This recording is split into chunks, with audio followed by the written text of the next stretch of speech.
You're listening to Hotepish with your host, Dwan B. Intelligent ish talk, intelligent shit talk, where we balance the profound with the profane.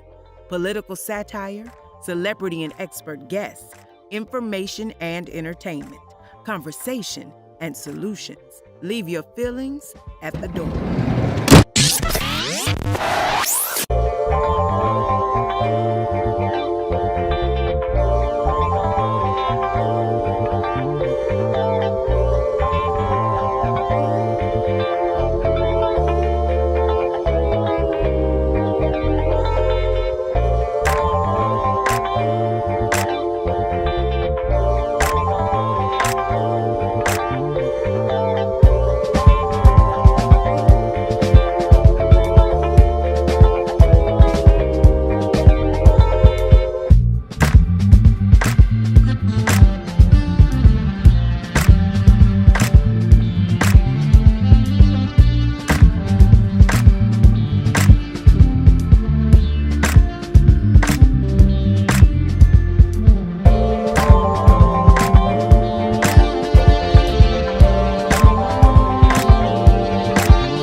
On in this bitch. We here. I ain't about to let this whole timeline go down. We about to get right into it. I wasn't gonna do it live today. Then I said, you know what? Fuck it. I gotta do it. I gotta do it. First off, how you guys doing? How y'all doing? Every now and again, I like to go.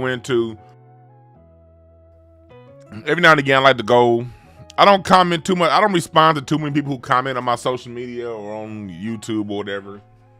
But every now and again, I respond. I respond to people that don't like what I said. And let me tell you the reason why I do that. I do that, one, because I could have been wrong.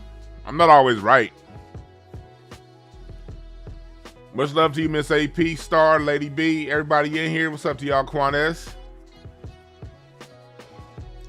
I'm not perfect. I'll be wrong. You know, when you talk all goddamn day, you're going to say some things that are wrong.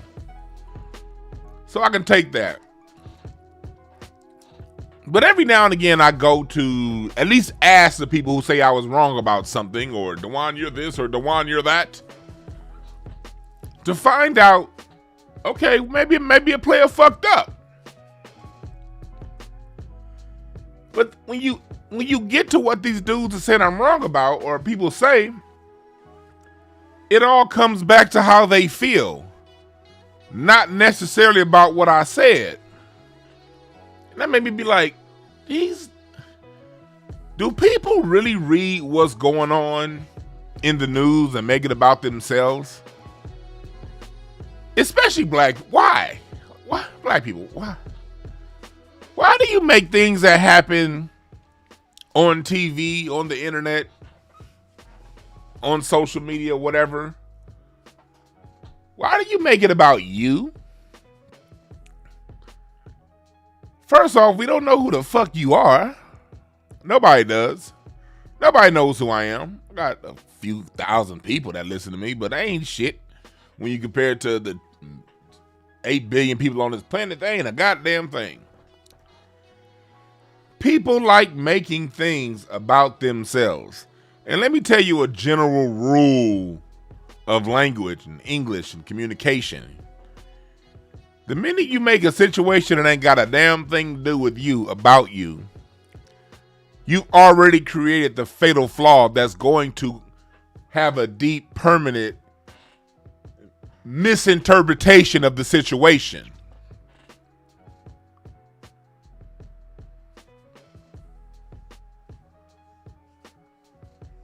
You know what I mean? Because if it ain't, let me give you an example. We're in math class. I always take it back to math. Why do I take it back to math? Because language is math. Communication is math. Both sides, in order to make a point, if you're in an official debate, a real debate, not an internet debate, but a college level, scholarly level debate, both sides have to equal one another. 2 + 2 must equal 4. And when dealing with algebra, if a problem seems complex, if you throw your personal feelings in that equation, does it solve the equation? Does it help solve the equation? Does it harm solving the equation? What you would do about 2x minus 5y equals 17? What do you have to do with that? Huh? Not a damn thing.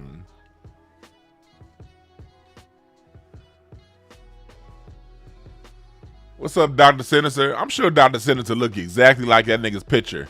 I'm sure that's Dr. Senator got a gorilla up in his profile picture. I'm thinking that's you, my nigga. What's up, y'all? What's up, Nino Black, King Pound, KG, FBA Strong? Salute to y'all. The minute you throw yourself into something that don't involve you, you're not going to have an accurate perception. Why am I saying you won't have an accurate perception? Again, a lot of you niggas are sensitive out there. I ain't judging you niggas yet.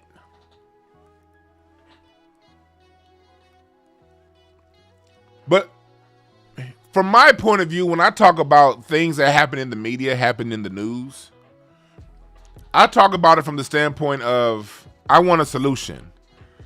That's why on this show, when we start, we say conversations and solutions.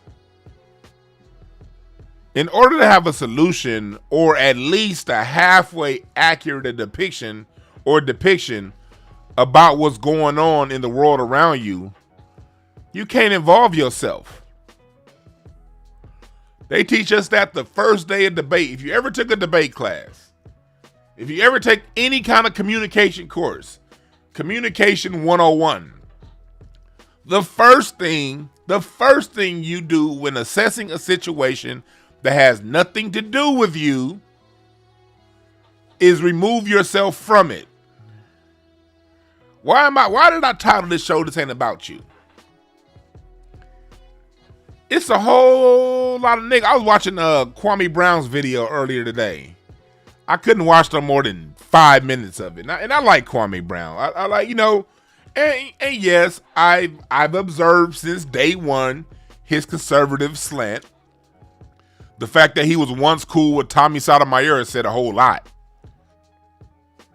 He drops Thomas Sowell's name and Larry Elder. And he's been doing it since day one. So I'm not surprised the brother has some conservative points of view. But in his video, he was making a lot about what's going on about him and about what you would do and about what black folks need to do. Black people, this shit ain't about you. Yet at the same time, it's about us. You see the paradox? It's just not about you as an individual, what you would do. If someone attacked you with a gun at a protest, if you had an AR-15 on you, what I would have done. It ain't about that, nigga.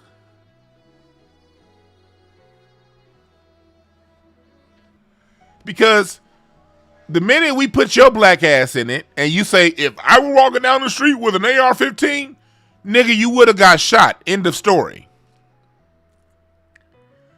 We don't even get to the point of these people attacking Rittenhouse.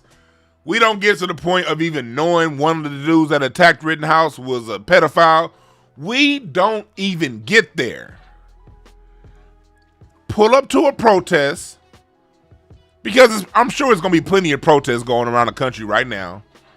I dare any one of you, what I would have done ass niggas, to pull up to any one of these. I'm sure dozens of protests around the nation. You pick, you decide. I'm sure there's one happening near you, or if it ain't happening now, some shit's gonna happen in the next month or two that make niggas real mad and go out and riot and shit. Your choice. You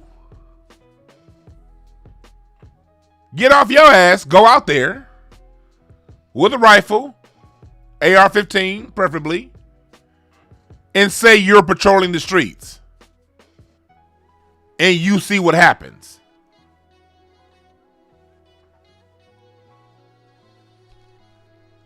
So, the fact that we all know that if your black ass tried this, it would not have gone that far.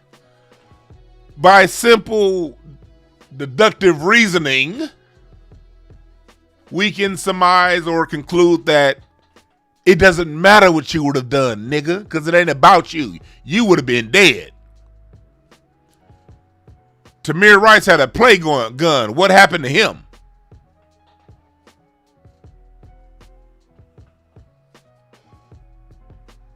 Niggas be black, bliggity black. Yet want to play devil's advocate with devils. Black people, you can't play devil's advocate with white people. Why would you even do that?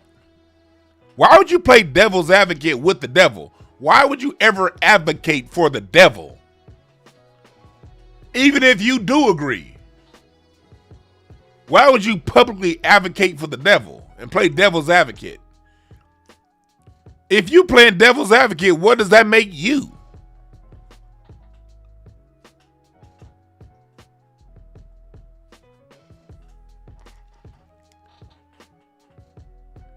We asking some serious questions here. Because I titled this isn't about you, it's about us. And I'm gonna go back and forth to talk about both sides of this equation. And then when I'm done, I'm gonna go smoke a joint. That's right. Nino Black in the chat just asked a great question. Where are they to stand up for Philando Castile? See, here's the thing. This is the reason why I call cap on every nigga talking about what they would have done. We've had no shortage of opportunities for you to do something. Philando Castile, Eric Gardner, Sandra Bland. Go down the line. Trayvon Martin, Tamir Rice, Walter Scott, Freddie Gray. I mean, we've had dozens of opportunities and uprisings over the last 9 years. Have any of you niggas walked down the street with an AR to patrol anything? No.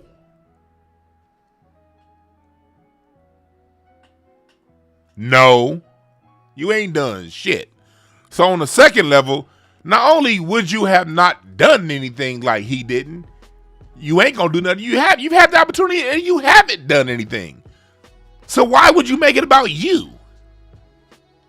You've had every opportunity. This boy is 17 years old. You got cats like, how old is Kwame? What, 40 some odd years that? This Kyle Rittenhouse grown man is half your age. You were an adult by the time this little bastard was born, and you ain't did shit. So what you would have done is immediately out of the window. Immediately out of the window.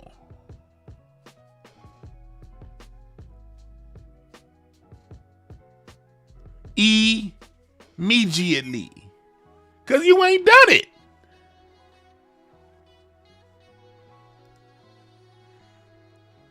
You just want to tap dance and step and fetch for white folks. That's all. Let's just call it what it is. This is your opportunity to say, yes, massa, I may have been talking all that pro-black stuff, but I still want your approval, massa. Yeah, massa, I'll just be pro-black in front of the black folks, massa. I can get these niggas in line, massa. I could be your new generation of Larry Elder, massa.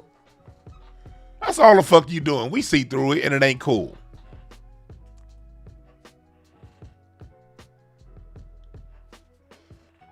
We see through it and it ain't cool.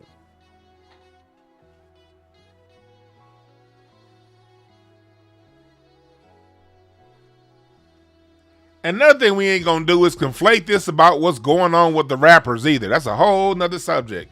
I seen people saying, man, Kyle Rittenhouse is walking, but they killed Young Dolph, but Kyle Rittenhouse is still walking. Nigga just got let go earlier today. Nigga, chill. First of all, what about George Zimmerman? He's still walking.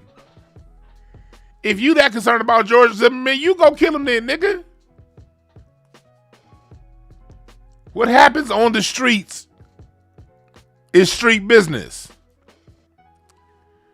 The story of the streets is needs and takes. Those who need take. That's always going to be the story of the streets, as long as the streets exist. The problem is, why do the streets exist in the richest nation in the world? Why are people forced in these environments, in these ghettos? If you don't solve that problem, then the story of the streets is going to keep telling the same story it's always told. Needs and takes. Ain't nobody going... Nigga, first of all, you don't know where George Zimmerman live. It's not you. You're acting as if... And on top of that, Trayvon Martin's father ain't did nothing.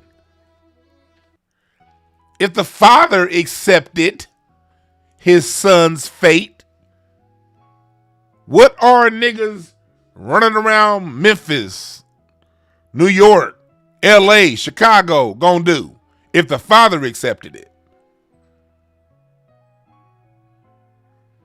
So stop that bullshit ass conflation.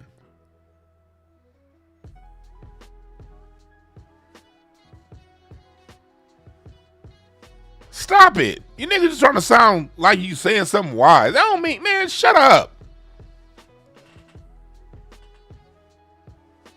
Shut that shit up.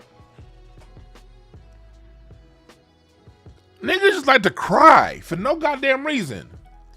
I got people in my comment section on some of my videos. Dwan, what you said is wrong, man. It's really about this. And then when they tell me I'm wrong, they make up some shit I did not say. Or make up a point that I was not concluding to. And say I wasn't right about whatever they created. And then get mad at me because I don't want to argue back and forth. Nigga, I'm not about to argue with you over some shit I didn't say. Niggas be like, well, you said ABC, and what really happened is D, G, and F. I'm like, nigga, what I said was K through J, and you said I said A through D. What the fuck are you talking about? Then they get in the comment section to get mad. Man, I like your program and all, but man, you ain't always right now. You ain't always right. Never said I was. I know I'm not always right. But I'm not going to defend myself against something I didn't say. And at the same time, if you believe I said that, if you still want to think what you think, I'm fine with that. One thing about me is I'm totally cool if you have a misperception of me or a perception in your mind that you created. Whatever that is, I'm cool with it. I don't believe in defending myself for something that's not real. I just don't. Why would I defend myself over something I didn't say? It doesn't make sense to me. Why would I argue with somebody I don't know on the internet that's probably in my inbox for attention over something I didn't say? And then these same losers say what they have to say in conclusion and stick their chests out, then go back to their friends at work and say, hey, I told that nigga Dwan. Yeah, that nigga be thinking he's smart. I told him. That's fine. Doesn't bother me. But I'm saying that to say this. Again, it's not about you. People make things about you, and we make it about you. You create things. That's why I'm saying this isn't about you. When you make whatever happens on the news about what you would have done, about, well, if that was my mama, if that was my uncle, if that was my friend, I would have whoopty-wump, whoopty-wamp. Well, it wasn't your uncle. It wasn't your friend. And you didn't do shit. So why are we talking about this?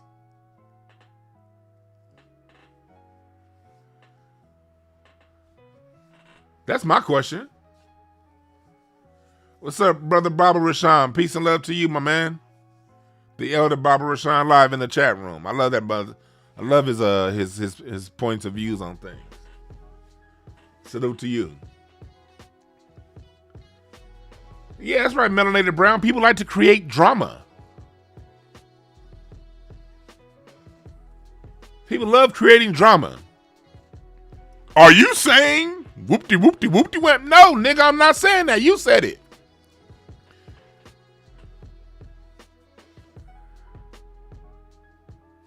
It's not about you. It's about us. What do I mean when I say it's about us? With the whole Kyle Rittenhouse situation, the whole purpose of him going down to Kenosha, Wisconsin,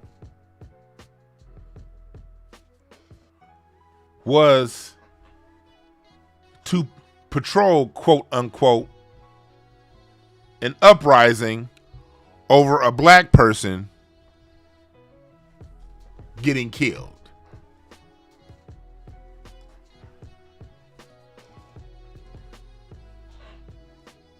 This was about Jacob Blake.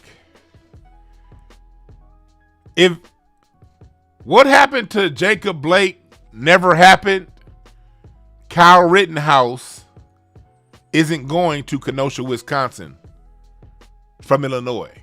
The situation never takes place. We never find out who this grown-ass, bitch-ass thug is. And we go back to living our mundane lives. The situation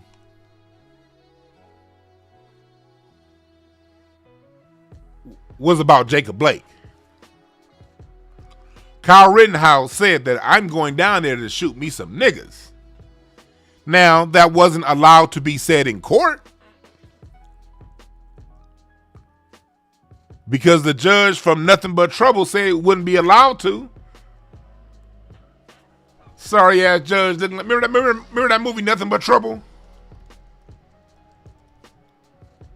When Tupac was singing all around the world same song. That's who this judge is.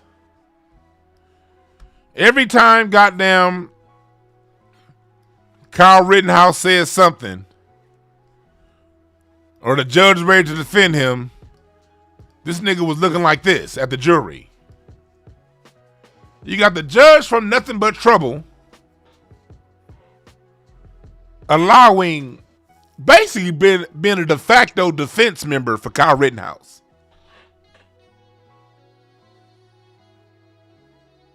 Why did this judge put it all on the line? This is why. There have been a lot of uprisings in America since the death of Trayvon Martin. And since then, there have been a lot of states making laws basically making it legal for quote unquote vigilantes to shoot people harming property. Basically, for white folks to shoot niggas that they seen that are out there protesting.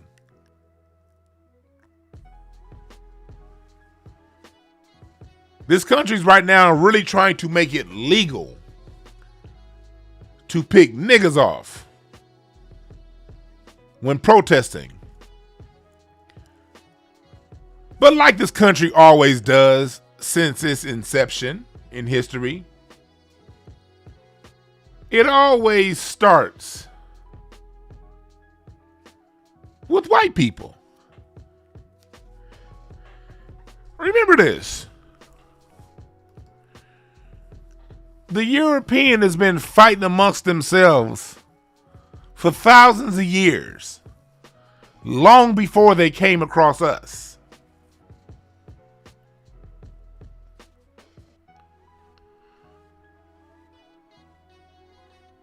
They've always gotten themselves and killed themselves and shot each other down to their own goddamn mama before they brought the bullshit to us.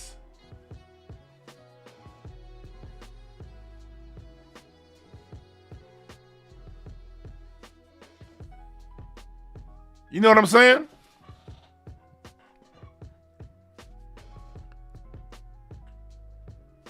You know what I'm saying? They always off their own first. If you go back to my last broadcast, I broke this down really well, going back to Bacon's Rebellion. Hell, we can go back to the witch burnings in Salem, Massachusetts. In Salem. When white women wanted to be with black men, they didn't reason with white women. If they caught a white woman with a black man, they just burned them.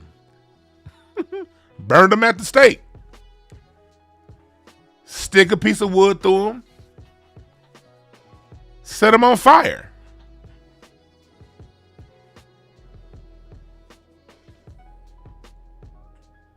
That's how they treat each other. When John Brown, remember this. The Civil War, for the most part, got kicked off because of John Brown, the white boy. Harper's Ferry, 1859.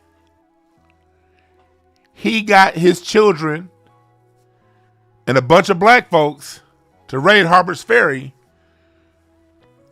steal the armory, steal guns out the armory, and wage war on the country. They lynched his ass, and the next year kicked off the Civil War.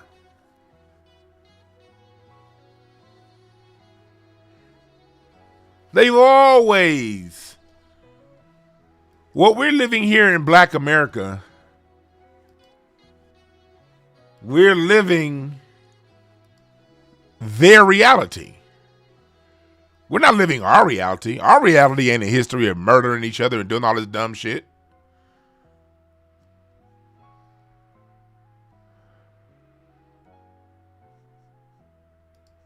We're living their reality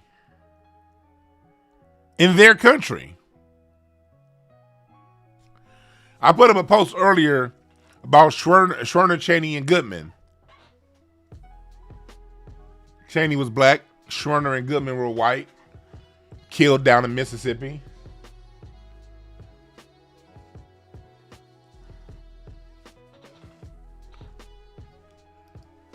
They were killed for working in representation of black people. Now, it's always some dumbass that's gonna come, well, were they really working for black people? I think they were doing it for themselves. I think this. Fuck what you think. It ain't about what you think. Goodman and Cheney Goodman and Schwerner could have easily been them NAACP type white boys who only worked for black plight in order to get things for themselves later on. That very well could have been them. I don't know.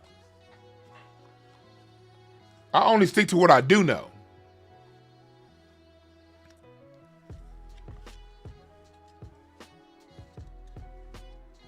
The public message that was sent when they were killed was, if you're white and you call yourself so-called even thinking about helping these niggas out, you'll be dead too. That was the message. The nuances and all that shit, that's for you dumb niggas that like thinking too much about things that don't matter. See, there's a lot of black people, niggas that like wasting times. Well, if I think what they was really doing is, if they was really working together, you know, they would have had a satellite TV operation, and they would have had this, and they would have had this mental masturbation. I don't believe in mentally jacking off, niggas.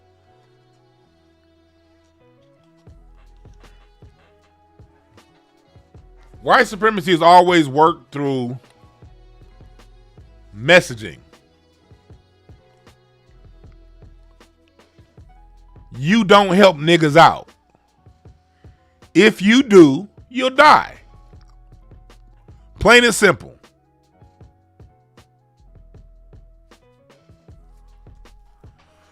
So this was a reminder. Rittenhouse went down there wanting to kill black people. He didn't get a chance to. So he killed white folks.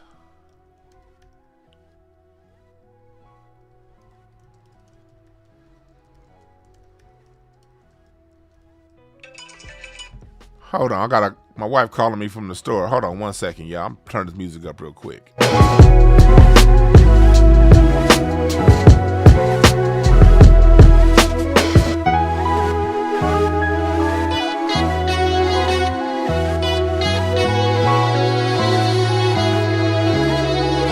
And it feel great having a wife.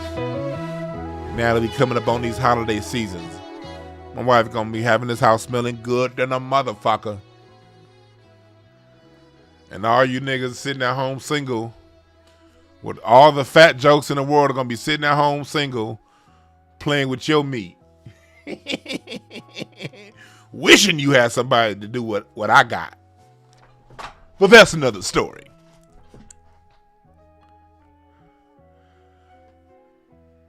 But white folks have always harmed one another with extreme violence when one of theirs decides to help out Negroes. Look, white people do it to their own mama.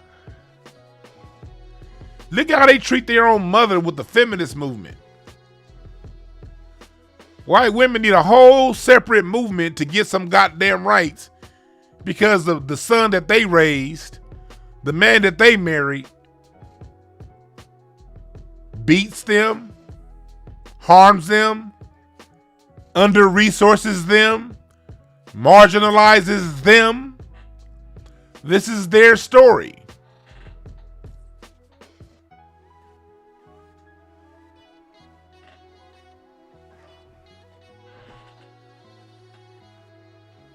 So when we intersect and come across them as they play out their story, we get wrath too.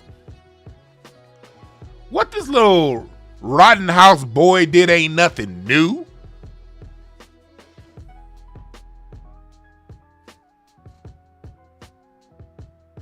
That's how the system of white supremacy got encoded in their minds so deeply. They didn't say, hey, bring your meat, bring your poor from Europe, and then as soon as the Europeans got here, they just knew what to do. No, white supremacy is a terrorist system that's been constantly refining itself for 400 years. Part of the refinement process is those white people who step out of line and help Negroes, because the number one rule to white supremacy amongst white people is never help out the niggas.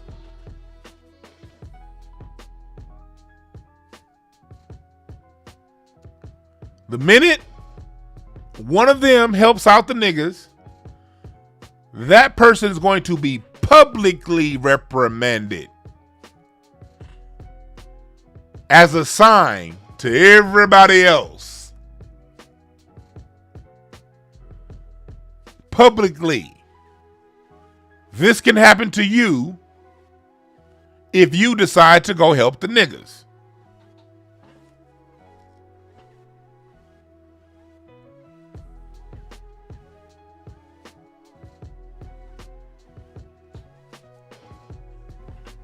That's what it's about.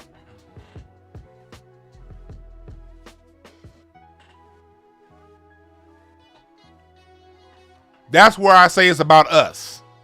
That's the reason why us as a people are involved in looking at this case play out.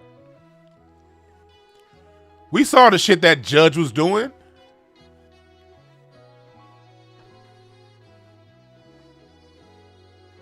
We see the shit the judge was doing. And what this does is, in white society, because right now, this is something we got to remember. We're dealing with we're in a time where there's another mass migration of immigrants to the United States. People that wish to identify as white. Your Afghanis that are coming here, they're going to be listed as white. Most of your Latinos that are already here, they're listed as white. A lot of your East Africans, not West Africans, but East and North Africans, they're listed as white. How do you get all of these people that have been, these Asians who identify as white, we getting a fuck ton of Asians in this country. How do you get them all on code with a message that reverberates loud and clear? How does a society that wants to control how its citizens perceive reality, how do they send a message to 300 million Americans loud and clear?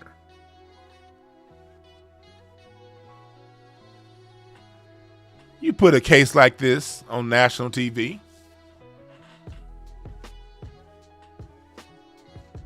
Magnetic, you're right. I think they will make him a major star. I think they're going to make this white boy a star. You're right, Dwayne Isaacs. It's a power move. It's a power play. Now, all you motherfuckers that have been coming into this country, immigrating over the last 20 years, we've seen y'all, since Trump has been in office, marching side by side with the Negroes. Black Lives Matter.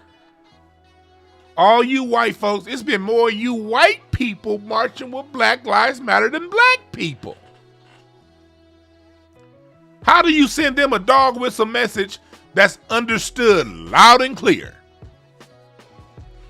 We gonna allow a white boy to kill you and give you the nigga treatment. Y'all know the old Paul Mooney saying, everybody want to be a nigga until it's time to be a nigga.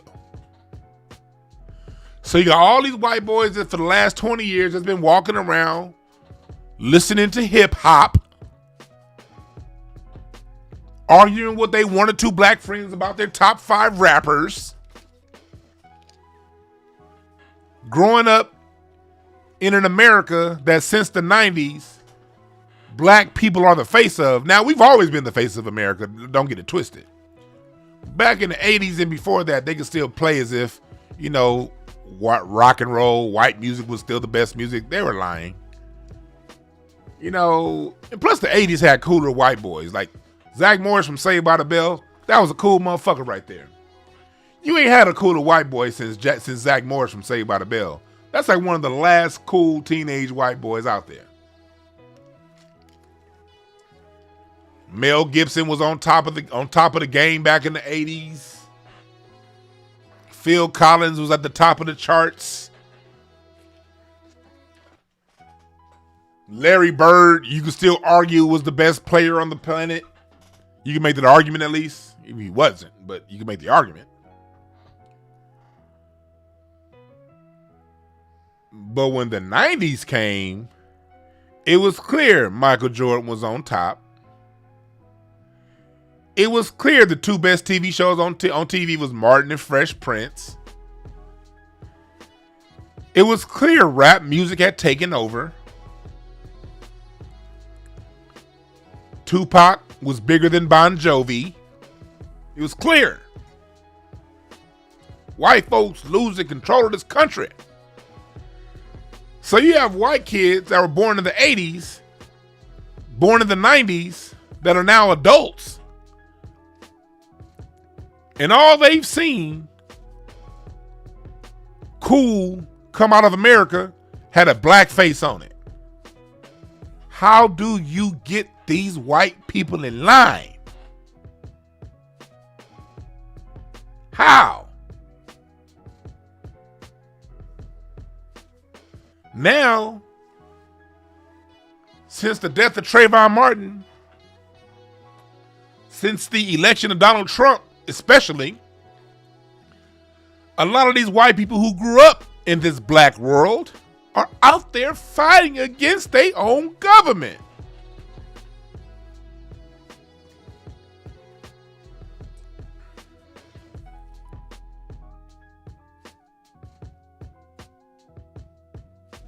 What do you do to get these white folks on code?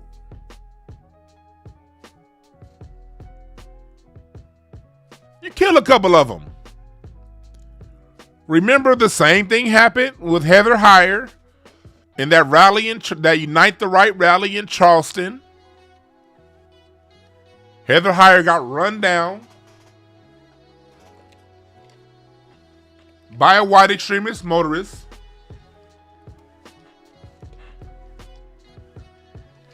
Because you saw what happened last year when that virus first hit, when niggas was really out in the streets.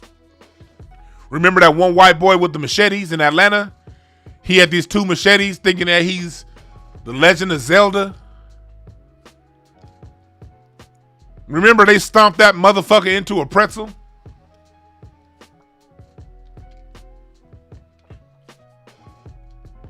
Appreciate you, Quan S, for muting that motherfucker.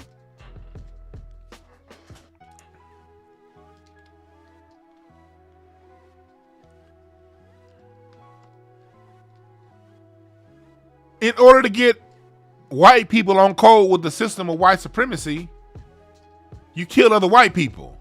Oh, it happened in Dallas, Quan? My bad. I said Atlanta. My bad. Dallas. Okay, was that Atlanta when the white boy had the bow and arrow?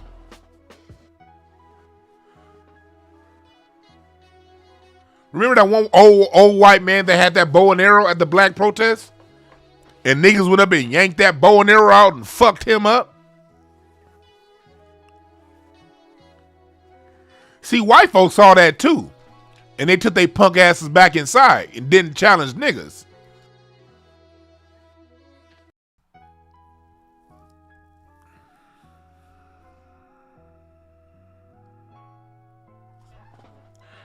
That's right, Nino Black. They punish their off-code whites.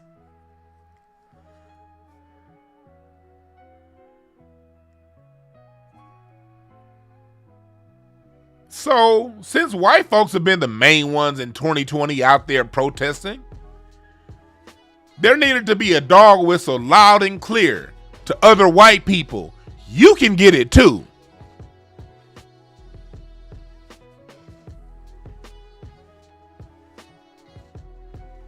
That's what this judgment was.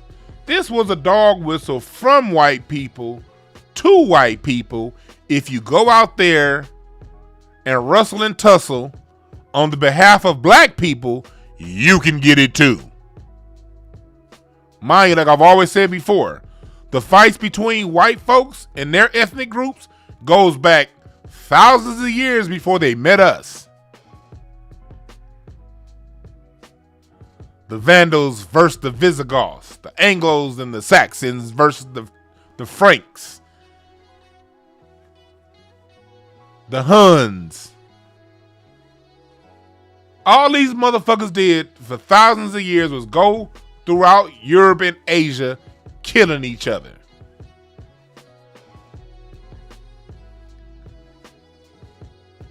Yeah, rustle and tussle, Larry. Yep.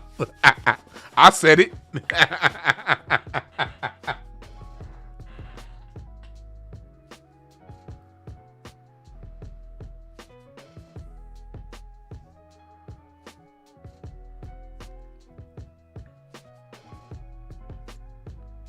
Yeah. That's what this is about.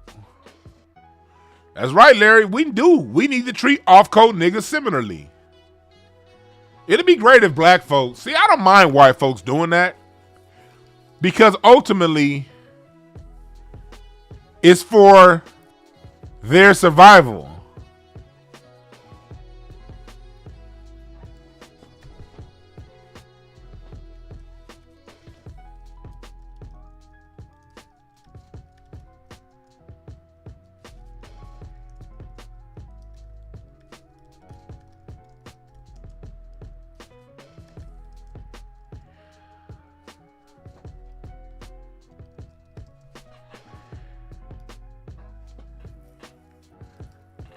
Prove it. You dig what I'm saying? We got to do this shit to each other. Larry made a great fucking point. Larry made a great point.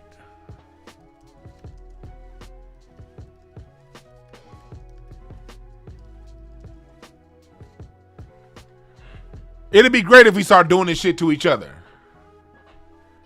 If black folks who are off code get fucked up by other black people who are on code.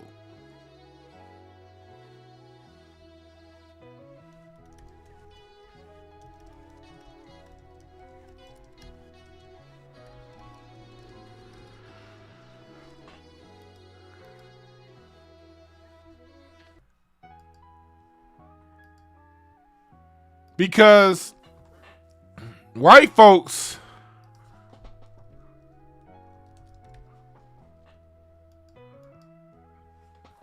it's not as if these are some ultra smart people that had this ultra smart plan that works to perfection every time because they one day thought it up, dreamed it up, and everyone just said, hey, that sounds like a good idea. No. Started with punishment. And then after you're done punishing white folks that are off code, you reward those who are on code. See, the rewards came second. The punishment was first.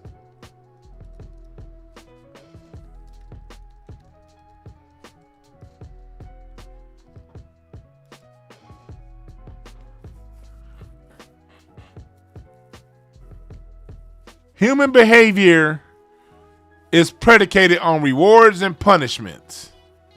Punishments and rewards. You punish those who are off code and you reward those who are. Kyle Rittenhouse was on code. So he's being rewarded. Those motherfuckers he killed, off code. They getting punished.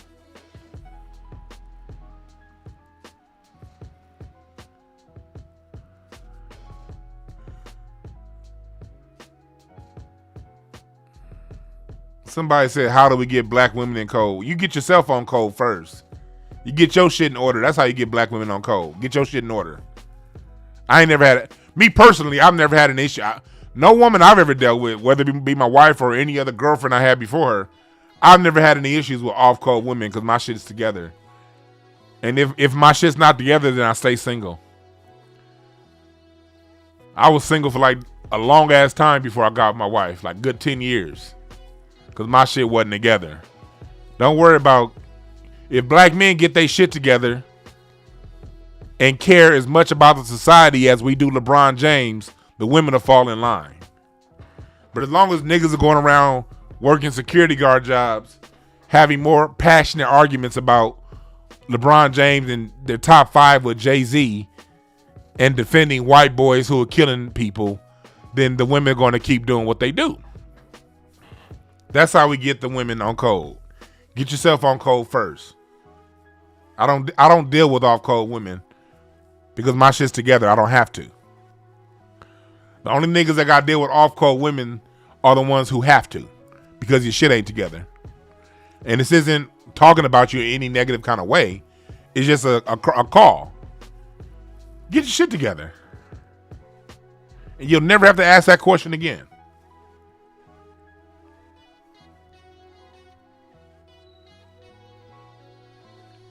No, I've never had issues with off-code women. No. When I'm around, women fall in line. Let me tell you. Let me make a quick little segue to the brothers asking that question. Because a lot of y'all, and I'm not talking shit about y'all. Everybody starts where they start. With areas that I'm great in, I may suck in certain areas that you're great in. Let me start off by saying that. The people I'm talking to, you might be ultra great at an area that I suck in. So I'm not saying this as if I'm better than anybody. Let's just tell the truth, all right? I'm not. I'm just saying this to get better, to heal, so we all get better. You get your shit together and women fall in line.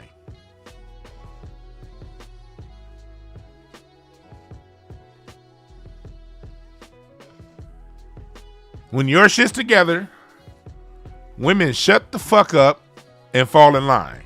Excuse my language, ladies, but y'all know I'm telling the truth. And I'm talking about most women. I'm talking about the ones who got their head on straight. Now, there are psycho women out there. The thing is, we all know the psycho woman. We all know when we dealing with a psycho bride. Stop dicking them psycho women down. Leave them psycho women alone. Or if you decide to still dig down a psycho woman and deal with her, then embrace what you know is coming. Don't turn around and be like, see, man, these women be tripping, man. I knew it, man. These women, they don't be listening. They be, nigga, you fucked the bitch this bitch hit the teacher's head with a 2x4 in the 12th grade. You knew she was crazy. Then you want to sit around and talk about, well, these women ain't listening, man. These women they not falling in line. You dealing with a crazy bitch. Fellas, a bitch that was crazy before she met you is going to be crazy after y'all meet. Niggas do a whole bunch of dumb shit then be like, well, why ain't the women? It's on the men to lead. So lead, nigga. Niggas get with these crazy psycho brides, and we all know the women I'm talking about, fellas. They cook good. Cause something about crazy women. Crazy women know how to cook. God damn. There's two things crazy women got. Good food and good pussy. That's a guarantee. Crazy women got good food and good pussy. We know this. And I understand going to hit it. Problem is this. You niggas go to hit it, then try to stay. Thinking you can change her. If the woman was crazy before you met her, guess what? So if you the type dude that deal with crazy women, shut the fuck up and take it. Be a man, goddammit. You made the decision to stay, so you handle the consequences. It's not an issue with black women. It's an issue with the women you decide to mess with. If you keep getting with the same kind of women, then go to therapy and figure out why.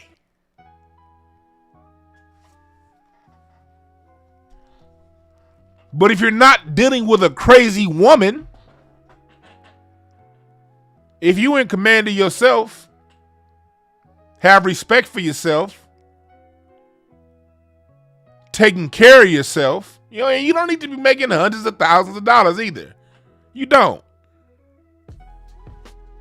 You get that shit in line, you got your pick of right-headed women that got they shit in line that cannot wait to suck your balls dry.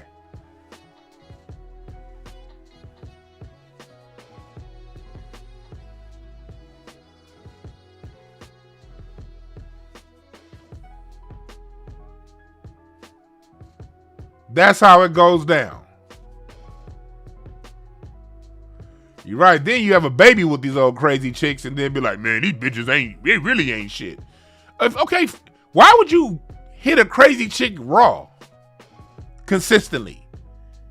Why? Like, you know she crazy. You gonna have that nigga. Why? Now, there's some brothers out there. I know some brothers that got with a chick that, yeah, she flipped once they had a baby. That can happen. And women, y'all need to, that's some shit women need to check in house. But why would you have a baby with this chick anyway? A baby is more of a commitment than marriage. That's another conversation that we need to have. I'm not going to have it now because we talking about Rittenhouse, but I'm going to do a whole nother broadcast on that. People having babies with people they're not willing to marry. If you marry somebody and don't have a baby, you can get that shit annulled. You can get a divorce. You can change your name back. Yeah, you lost a couple grand on that ring, but you can go back to living your life. You have a baby with somebody? Nigga, that's it. You are going to be in constant communication with this woman the rest of your black ass life. And then you're going to be calling into Kevin Samuels. You're going to join the black quote unquote manosphere where all niggas do is get together and whine about women they chose. The women ain't, all you did was choose your mama. Ooh, did I say that? You listen to these black, as Jason Black says, winosphere niggas. Just listen to the women they complain about. 90% of them. And then look at their mama. There you go. I don't want to go too deep into that right now. I don't want to go too deep into that now. But the answer, my fellas out there, if you want a good woman, because mind you this, there are more available black women out there than there are black men. That's just a fact.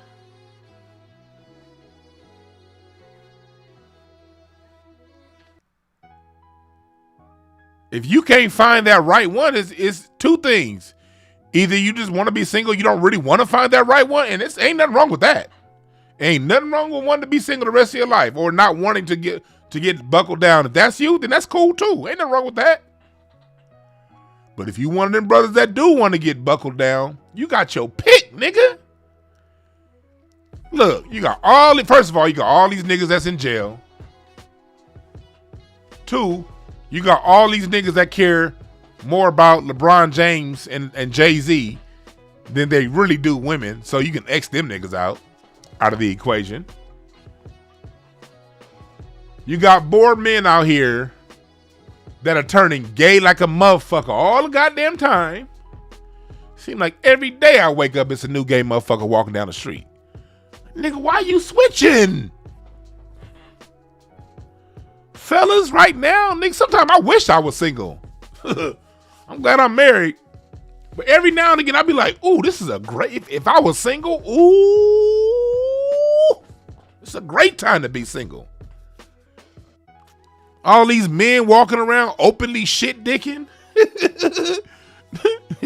I mean, you got all these women that are out there.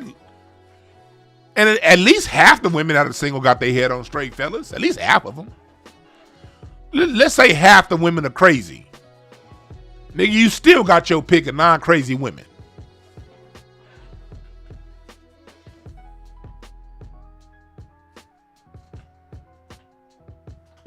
You got your pick. But no, you want to go around and impregnate crazy chicks. Now, when you do find someone that got their head on straight, you got to deal with this crazy ass baby mama all the goddamn time.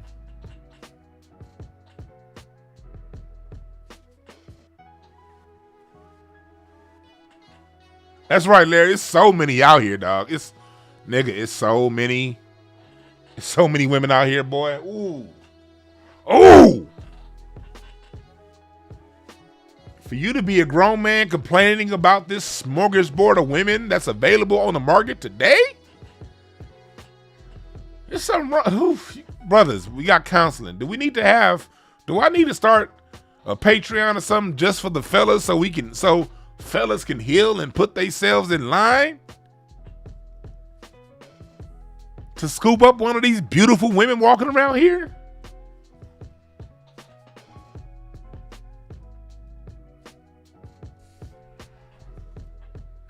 And this ain't to put the women all the way off the hook, because there's a lot of brothers out there who tried to settle down with a woman that has her head on straight. But a lot of these women got bad pickers. Y'all picked the wrong dude. Y'all picked the dude that gives you a certain feeling and not the one with substance. Feelings are temporary. Getting all tickled on the inside, that's temporary. You're looking for the wrong shit. Is he about his business? Does he have integrity? Does he say what he mean what he say? How does he interact with his mom, with his sister?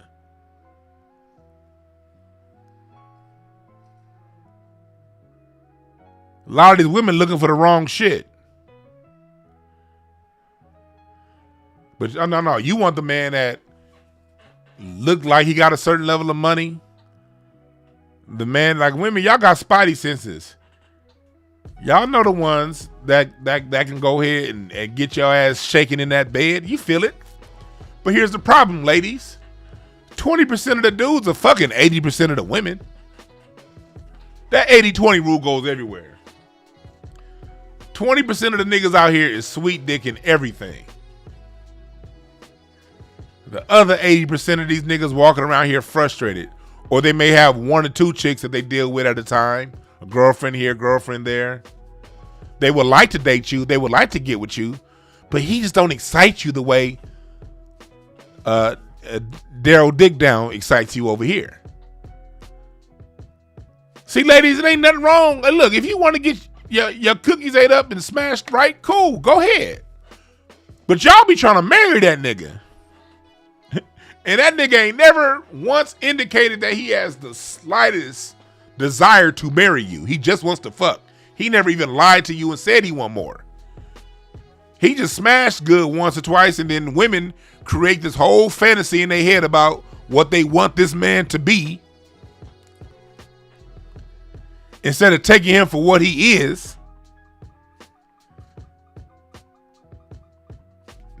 then time goes on, the one that would have really did you right, you ignored him.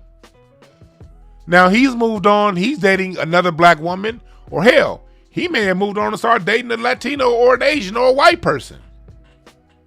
Now you sit here mad and frustrated. It ain't no good men out here. Nah, plenty of good dudes out there. But y'all, 80% of the women are fighting for 20% of the dudes. And women are real ruthless with one another. Oh my God. When it comes to, if it's a dude in the way, you want to see a fight. Let a man with resources, with charisma, with stamina, come in between two women. That fight gonna be a bigger knockdown drag out than Evander Holyfield versus Tyson. It's gonna be more than punches and ear biting going on in that fight.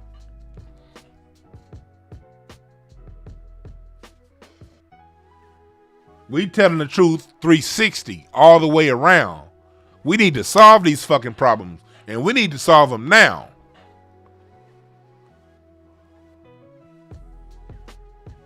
Unfortunately, a lot of fellas are listening to the wrong shit, and so are the women.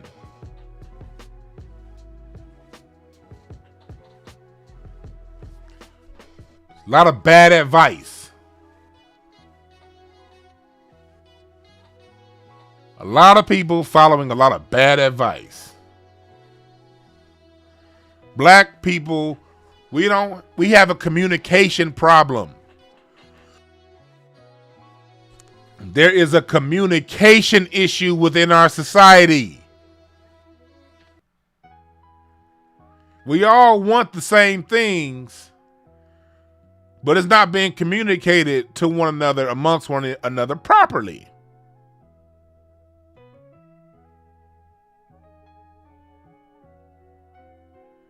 Women, y'all got bad choosers, bad pickers. Y'all, and part of that, and propaganda is a lot of the reason. Women have been taught that it's all about getting married, not about being a wife.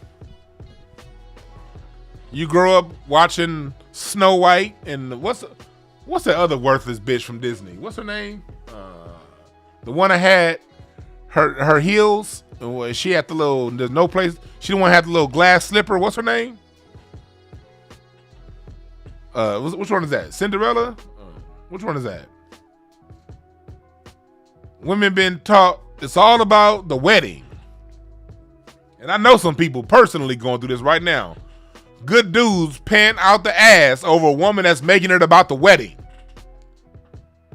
It ain't about the wedding, ladies. It's about the marriage. The wedding is one day in your life. That wedding is one day.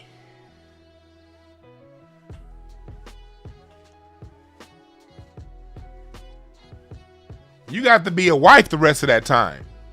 What's up, Kendall?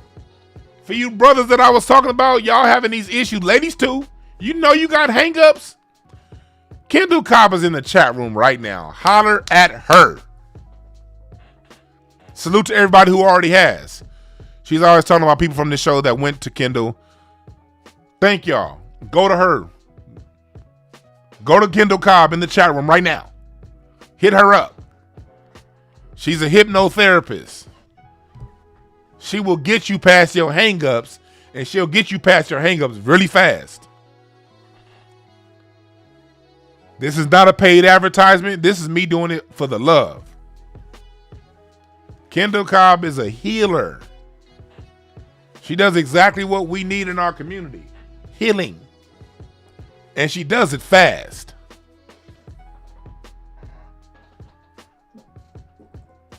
Quick, fast, and in a hurry.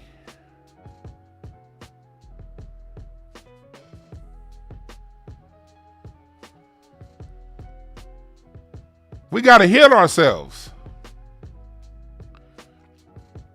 We have serious, deep emotional trauma. Another thing we got to do in healing ourselves is separate ourselves from our trauma. We are not our traumas. Our traumas are things that happen. They're things that we went through. They're lessons to learn from. But you're not your traumas. You have to learn how to separate yourself from your trauma. And that's how you heal.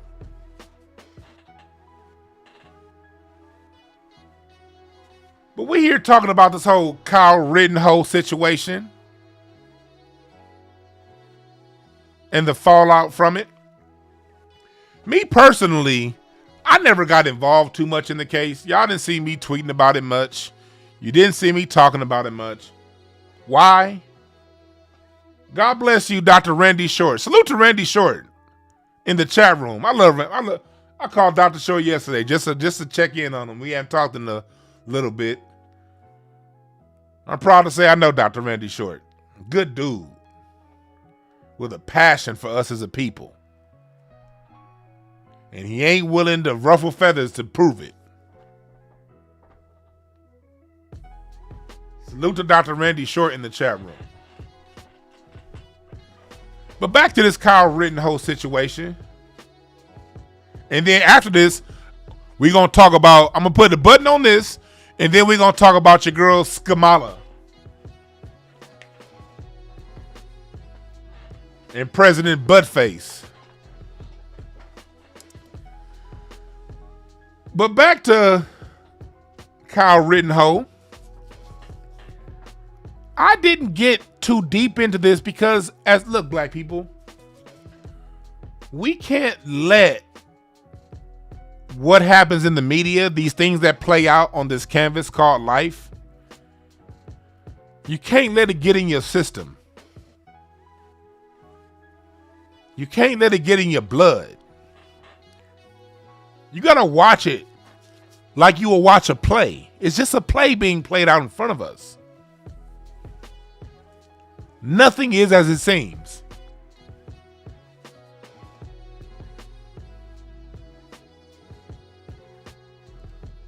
It's just a play being played out. When you make a mistake when you put yourself involved in the play and you get your emotions into it. You notice when you see these things like with that judge. I couldn't watch too much of that sorry ass judge because you would see things this judge would say and do. And I don't know about y'all, but like with me, you'll see things and it'll kind of bother you a little bit. And say someone that you cool with just happens to say something to you the moment you read some bullshit. You kind of snap, don't you? And I'm not saying snap and cussing the person out. But you kind of, you get a little short with people. You notice that?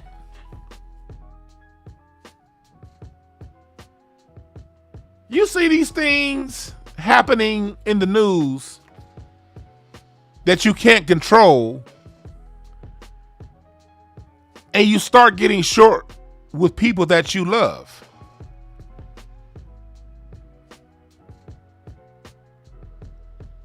You start getting angry, and now you react to certain things in a way that's unbecoming of you.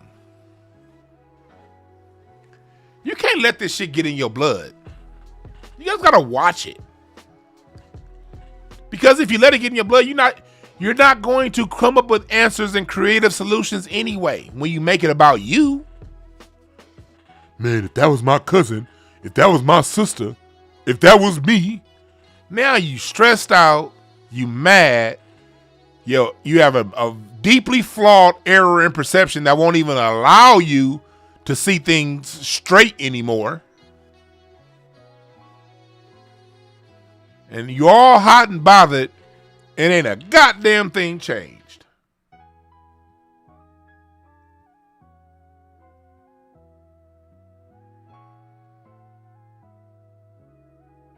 You don't let this shit get inside of you, man. Just observe it. If you don't understand white supremacy, read Neely Fuller. If you don't want to read Neely Fuller's book, he literally has thousands of interviews online that you can go back and listen to. I recommend his interviews with Carl Nelson. Because for those of you who listen to Neely Fuller, we know how it is. No disrespect to Mr. Bobby, but god damn, Mr. Bobby be, ooh. He'll be reading a whole ass troll question. Mr. Bobby be like, the next question, Neely Fuller, comes from Rayshawn6969 at yahoo.com. And it reads, roses are red, violence are blue. Whatever happens to me, say to you. Like, dude, Mr. Bobby, that's obviously somebody trolling. Like, why, nigga? Like, move on, please.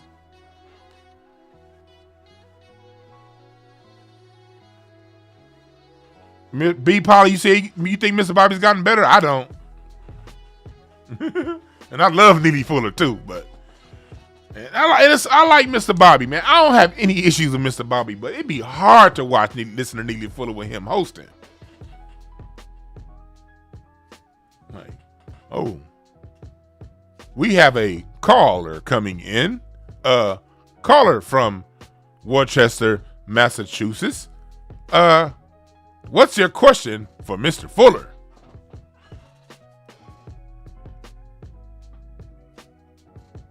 And then he goes on and he let the dude talk for 15 goddamn minutes. Mr. Bobby, if you don't cut that man's question short. So listen to brother Neely Fuller if you choose, but I recommend the interviews he does with Carl Nelson. Carl Nelson get right to the point.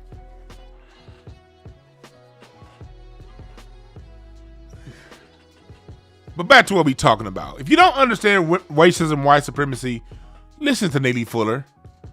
Listen to Dr. Francis Cress Welsing. Read their books. Learn the system. And don't let the system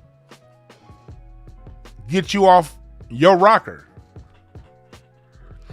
Because if you understood the system of white supremacy, what happened with Kyle Rittenhouse was not a surprise. Not a surprise at all.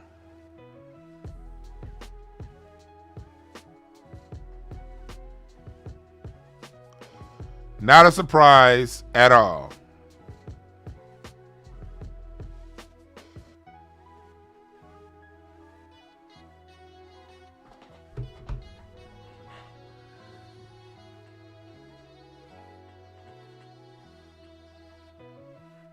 And with the verdict, you would have seen the verdict come in and you'd be like I am. Like, okay, whatever.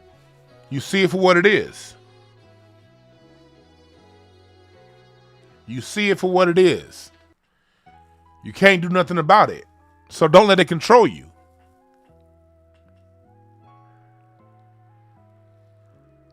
Please.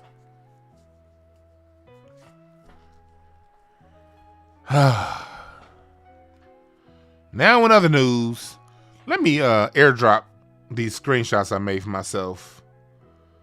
Let me airdrop these screenshots to myself from my phone to this computer so we could talk about Skamala, the political prostitute, and Joe Biden, the presidential bitch. I don't have any respect for these people, so I don't speak of them respectfully. I believe in speaking respectfully about those who deserve respect. Just because you're in the office of the presidency doesn't inherently garner my respect. What you do with your power, that is what gets my respect. I can give it to you, but what you gonna do with it? I can give it to you, but what? I can give it to you, but what you gonna do with it? You giving these motherfuckers respect, but what are they doing with it? Shitting in your black ass face. That's what they doing with it.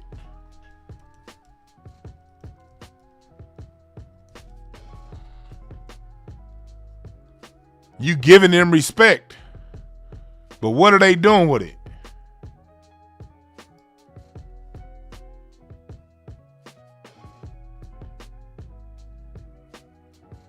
Shitting in your face.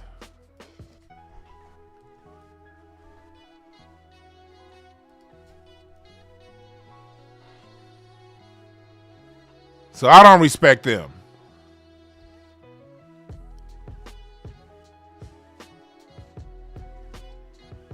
What you see right here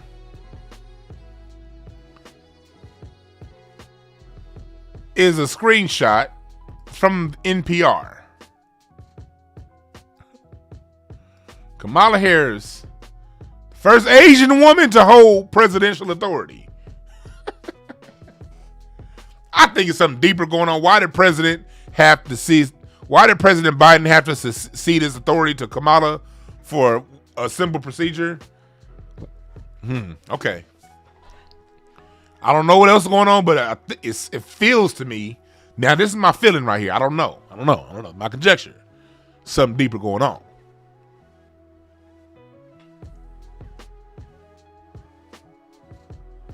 But Kamala Harris today became the first Asian American to hold presidential authority after Biden had a colonoscopy. I wish that colonoscopy tube got stuck in his ass. But where are all of these ski-wee HBCU first we need a black woman in office motherfucker? Where y'all at? A black woman didn't hold the title of president today. An Asian did.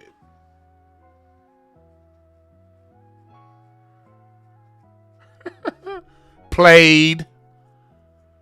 Niggas still voting on color, how somebody looks.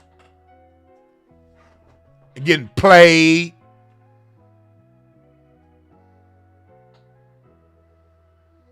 Played. I'm just here to laugh at you motherfuckers. Y'all did all that talking to us, quote unquote, hoteps last year. We need a black woman. She finally gets to hold the powers of the president for all but 30 minutes. Now she Asian.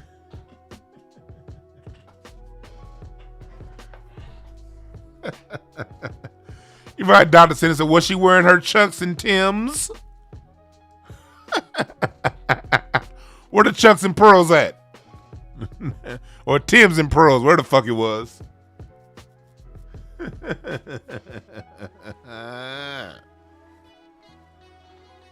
Oh, funny. In other news from the Brownsville Post, look at this. As President Biden gave concessions last week to Native Americans, last February to Asians, this past summer to Trini dudes, look at what came out.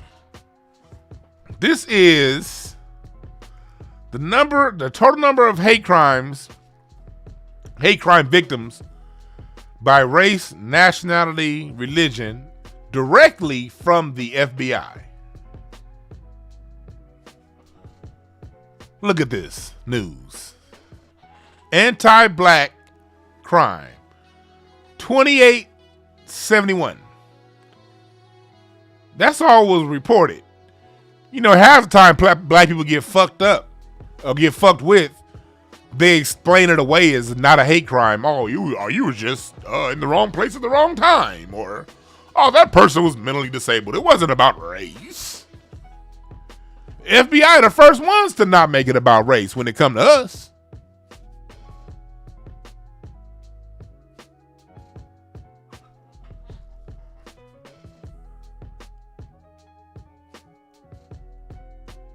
It's never about race when it comes to us.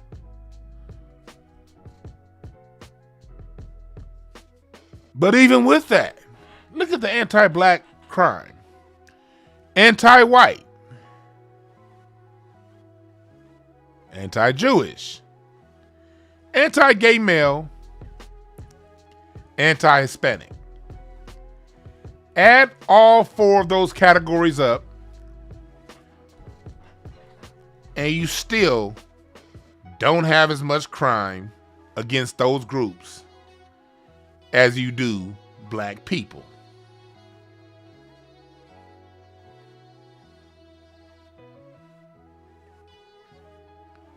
You don't.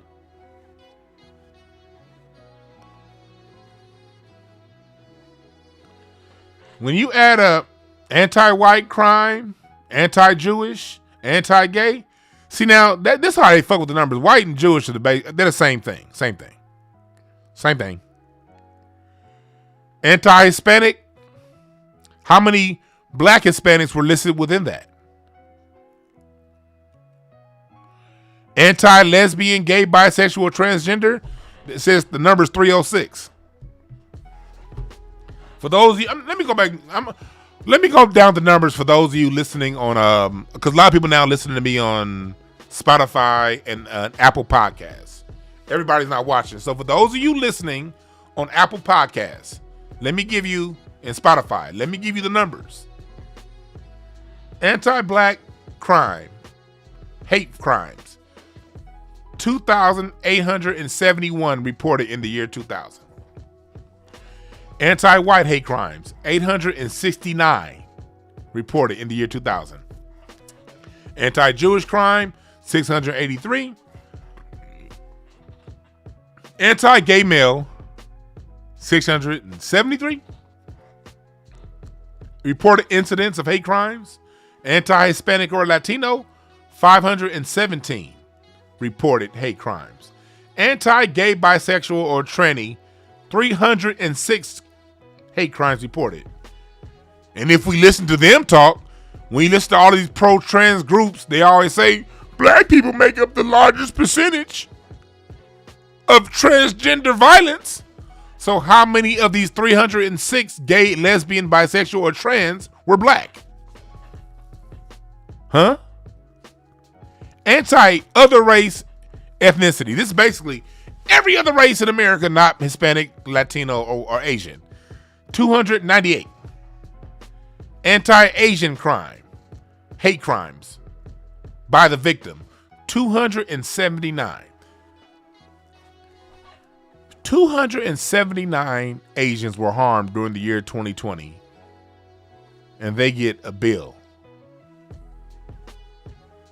306 gay people harmed in 2020, they get special protection. 2,871 black people harmed. We just need to do better.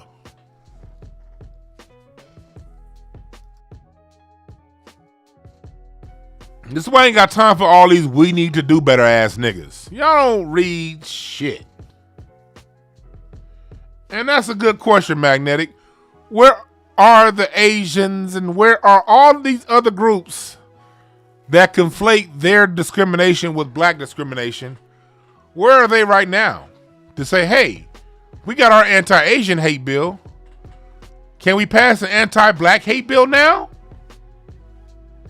Hey, we got our anti-trans, our anti-Native American crime bill. Let's all come together and make sure that President Biden signs an anti-black crime hate bill. Where are they?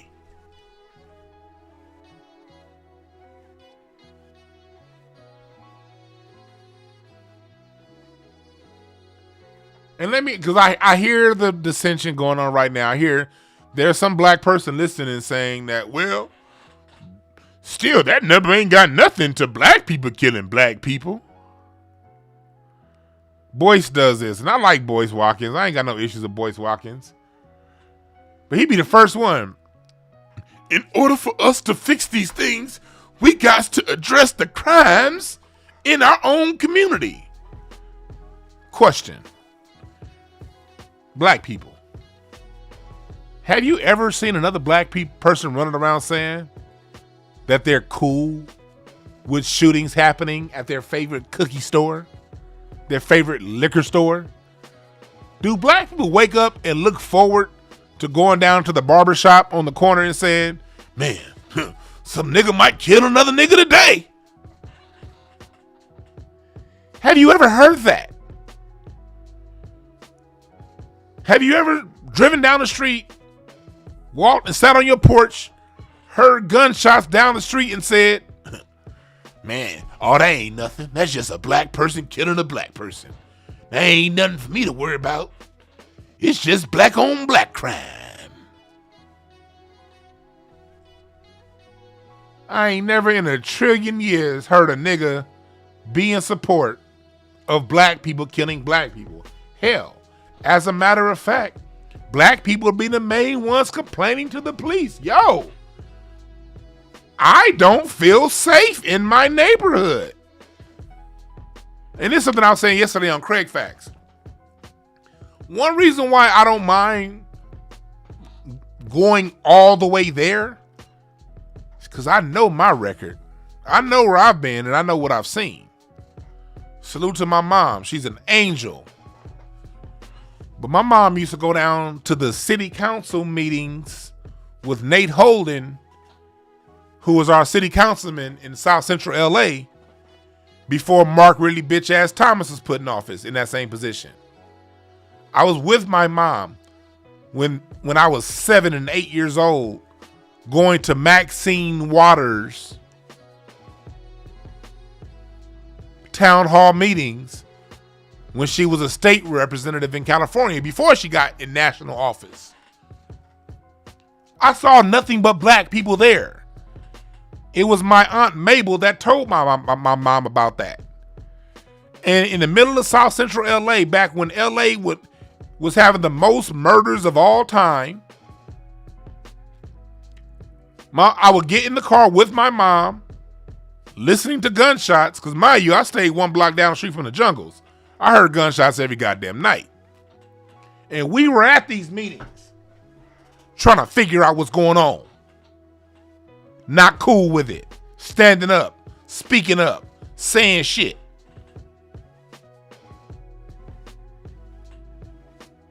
I never saw any of these niggas that claim to be a blood or a crip at those meetings. Hell, to this day, I don't go to a lot of those meetings anymore, but I still go to some. I got the police chief of Gardenia's cell phone number in my phone. I never called him. But because I'm so concerned about my community and the area I have 3 buildings in, I go to those before the coronavirus hit. I would go to the town halls about twice a year for the black tenants here in Gardena, raising concerns about what's going on. If there's a crime wave, talking about it, asking for the city council to fix potholes in our street. We do be there. You niggas don't. It's always these niggas that claim to be this and claim to be that. I don't see you motherfuckers down there. But y'all be the first ones talking about what black people need to do to get together and how we need to be a perfect hegemonic group that does nothing wrong, that gets everything right before we get our civil liberties protected by the nation we pay taxes in. You niggas need to shut the fuck up. Cause y'all ain't there. I am. When them white boys threatened to shoot Maxine Waters, DwannBrown showed up, 108th and Broadway, in the middle of the hood. You got all these niggas that claim to be gangbangers on 108th and Broadway. Oh, that's my hood. That's my set. Ain't nobody gonna disrespect my set. Wasn't none of them niggas out there. It was me, some other square ass niggas with good reputations and past. It was old women, elderly men.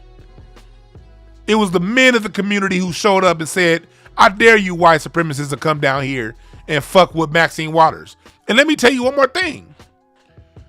Especially as far as the dudes that I was talking to when I was down there, most of them wasn't fucking with no damn Maxine Waters. They don't even like her. It wasn't about her. It was about, no, these white boys ain't about to come down to our neighborhood and have anything to say about what's going on.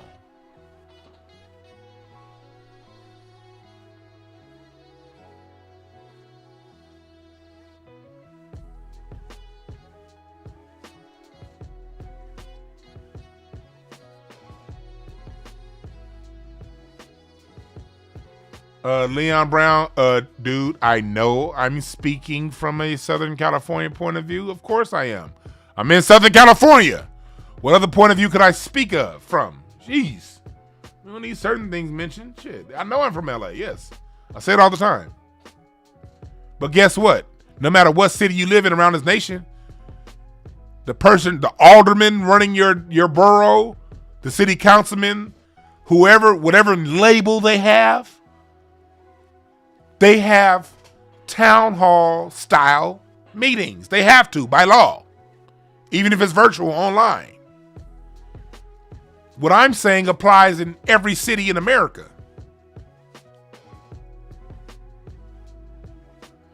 People like Boyce running their mouth talking about, well, we need to talk about. Black people are talking about that shit, man. We are. Where you niggas been?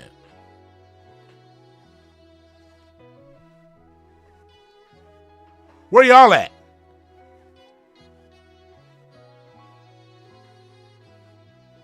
We be there.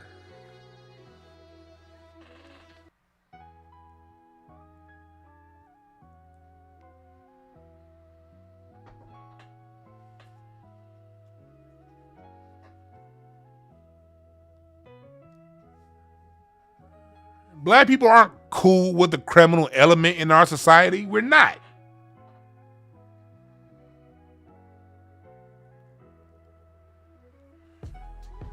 And there's plenty more black people who would like to go to these type town halls and stuff. But guess what happens when you live in a society where you need to work 2 fucking jobs to barely pay rent and get your kids some shoes for school and hopefully enroll them in karate or basketball practice or get paid for their daycare?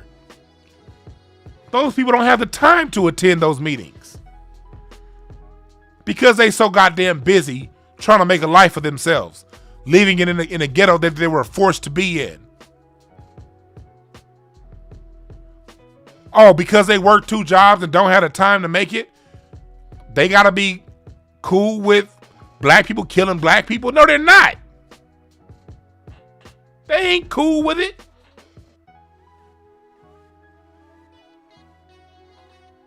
They're forced to deal with it. You cannot, with good sense, conflate that with, okay, I've been working all day. I've been doing what I do. And the people I pay taxes to are killing us? No, it's a difference. You're supposed to stand up and complain when the people that your taxes fund their salary. Now, mind you, your taxes don't fund Lil Pookie and Ray Ray's salary.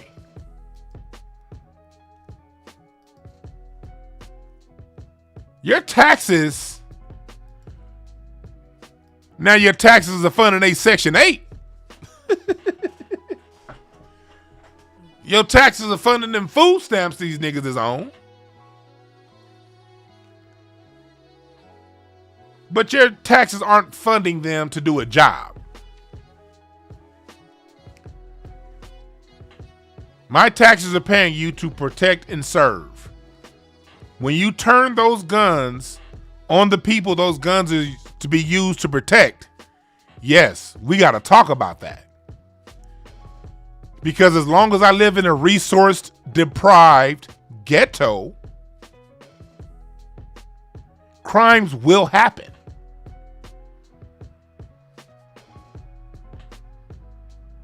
I encourage people, enroll in a social science class, man. These shouldn't even be arguments we have. Sociology, cultural anthropology, these are sciences, nigga. You put humans in different environments, you can predict the outcome. If I say I'm going to grow some grass and I'm going to water this patch 4 times a week, I'm going to water that patch 2 times a week, and I'm not going to water that patch at all, or once a week. We can predict how the grass is going to respond with its behavior. The grass that's in the sun, being watered 4 days a week adequately, we can predict there's going to be a majority green grass. And no matter how much grass you water the grass, no matter how much sun it gets, there's still going to be 2 or 3 blades of yellow in there. Every blade of grass ain't going to be green. In spite of that perfect environment, there's still going to be a few blades of grass that aren't green. If we go to the second patch of grass that gets watered half as much as it's supposed to get watered, you're going to have some green grass. You're going to have some yellow grass. Do you bitch and moan at the grass, or do you change the environment? How does it work? If you go to that third patch of grass that's never been watered or only watered once a week, there's going to be a lot of yellow in that. And yes, the cream of the crop will rise. There still will be some green grass in that. But you don't argue with the grass. You fix the environment. Same with trees. Trees need wind to rise. You can give the tree all the grass, all the water you want. You can give it all of the sunlight you want. But if a tree doesn't have wind, it will never become a tree. A tree has to be in the right environment for a tree to exist and live. No different than human beings. If you get 1 million people and put it in an environment that only has resources for 300,000, let me go. Those numbers are too big. Let me break it down to lower, simpler numbers. You put 10 people in an environment that only has resources for 6 of the 10 people in that environment, what's going to happen? You're going to get one person that's a smooth talker, very charismatic. Instead of getting one, they're going to take 2 or 3. That's the cream of the crop. So now you got 3 with 7 people left. 9 people left. You're going to have another 3 or 4 people who can take the meager resources that are available, and they can find a way communally to take what they got and make it do what it do. Black folks are really good at making $1 out of 15 cents, ain't we? We real good at that. Don't nobody make $1 out of 15 cents better than black people. Thank you, Jaron. You can listen to a basic sociology class on YouTube. You ain't even got to go to college no more. Just listen to a lecture on YouTube. My God, buy a book. Read the book and apply the book to life. A lot of people get information and use their information to judge people instead of taking in that information and saying, oh, that's how it works. So back to my example. You got resources for 6 people in an environment of 10. The highly charismatic 2 got a sharing 3. Now you got three bits of resources left for the next 8 people. 6 of those people are going to find a way to share to make those resources communal, make them do what they do. But 2 of that 8 are going to come up short. 2 of that 10 are going to be short, left out, nothing left for them. No jobs. They don't qualify for certain programs. No opportunity, no hope. Guess how they're going to respond to their condition? They're going to kill those who they perceive have in order to get the things that they perceive that they need. That's just life. Same thing happened during the Roaring 20s when ethnic white people were stuck in ghettos. Because remind you, the whole concept of a ghetto is a European concept. Ghettos come from Europe. Ghettos aren't indigenous to America. Ghettos were an idea brought to America from Europe. Again, how Europeans treat other Europeans. Everything that we're living, they did to one another first. If you want to see a ghetto, go to Eastern Europe and look at how they respond to their conditions.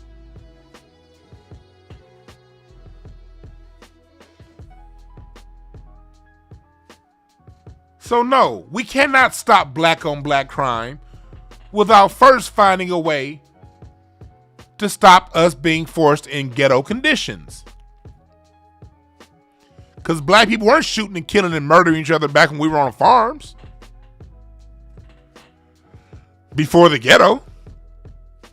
Niggas found a way to make it work back then. Put us in an environment where people don't belong. Some are gonna kill. And it's not as if every black person's killing everybody. It's still just a few. Nigga, we from the hood. We all know. 90% of the niggas talking about they gangster this, gangster that, they ain't doing shit. Every hood got a handful of killers. And an endless amount of perpetrators running their goddamn mouth. It's only a handful of niggas that's gonna pull it.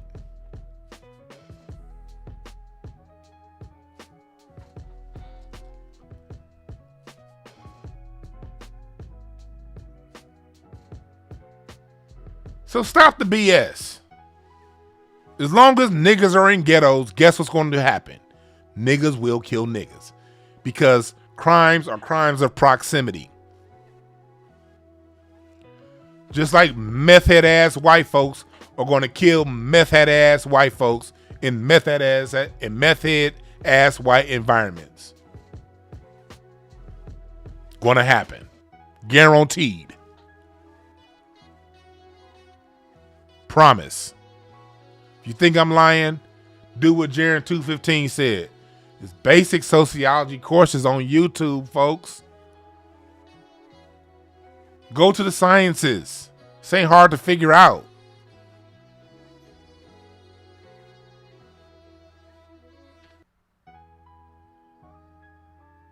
It's not hard to figure out. We don't have to be perfect to receive the rights guaranteed to us in the Constitution. And what do black people say to that? Well, now, we ain't gonna never get it. Well, then shut the fuck up. If you one of the people that we ain't gonna never, whatever, then why are you talking? Don't come around me with that defeated nonsense bullshit ass mentality. We don't get it because we don't demand it.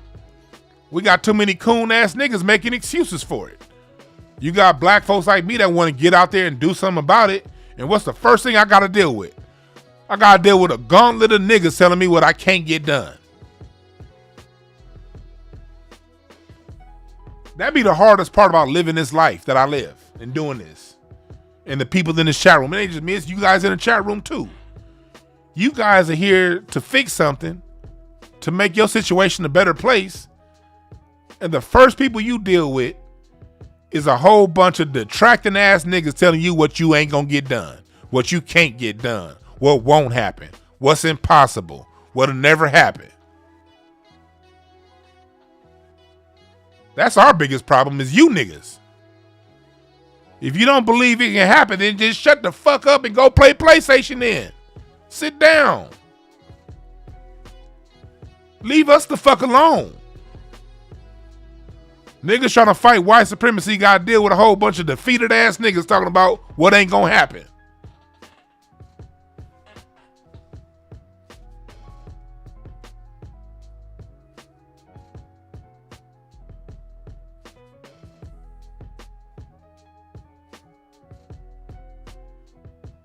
That's how it always happens.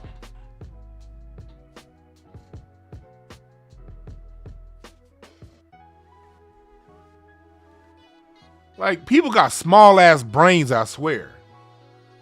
Just because you're mad at a white cop killing a black person doesn't mean that you're cool with Ray Ray on the corner killing Pookie.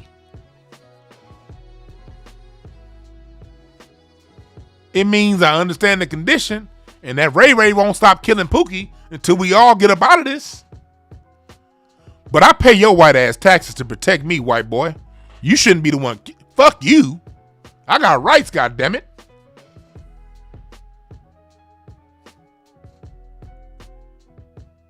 The Constitution don't protect me from the person down the street. The Constitution protects me from government. The Constitution don't say, hey, we hold ye thou shall have the right to never be harmed by ye other citizens. No. But the Constitution does say I have equal protection under the law. The Constitution does say if I commit a crime, I have the right to due process.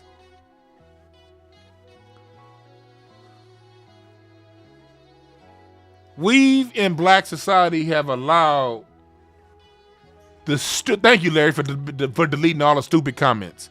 We as black people have allowed the dumb people to have the mic for too long.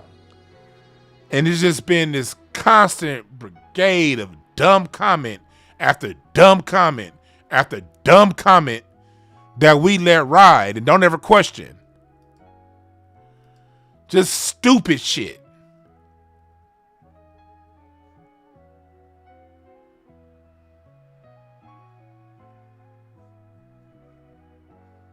That's true, Kendall. Be mindful of what you do choose. Because there is a lot of misinformation out there. You're right about that.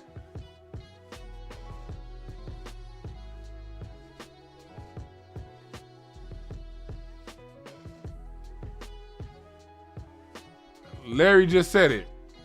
This broadcast is for intelligent folks.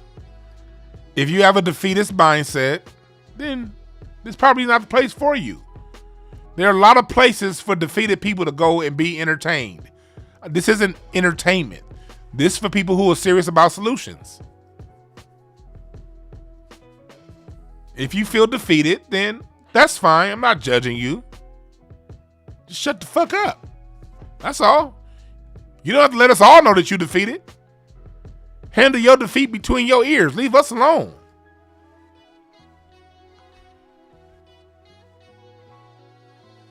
I'm gonna put the phone number up.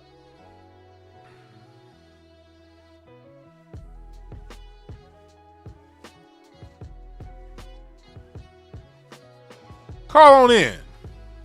I'm not gonna be here too much longer, but I will take a couple calls. Again, Hotepish, intelligent ish talk. This is an environment for intelligent people. Just intelligent don't mean always right. Intelligent means constantly in the pursuit of solving my problems, using my brain, using my mind, and as I learn information, using that information to adjust how I move throughout this time we in. That's intelligence. I think Nino Black said, Dwan may not be judging you, but I am.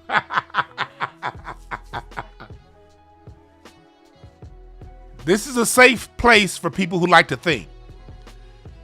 And I created this safe space for people who like to think because those of us who like to think and think about what's going on, we have not had a safe environment mostly our whole lives.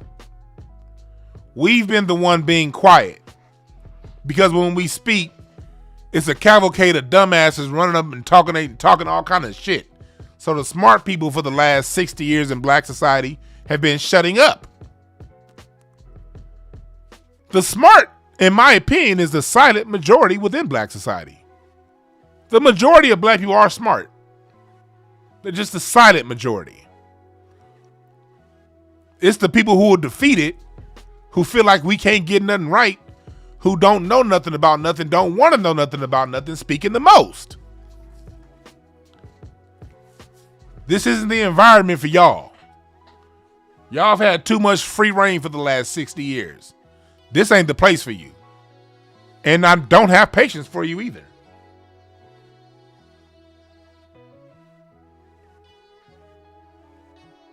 Well, Dwan, you could just say it a little bit differently. No, I can't. I said what I said, and I said it how I said it. You could take it differently. How about that? Don't ever tell me what I could have said differently. No, you could have taken it differently. I said what I said. What's up, Brim Dog?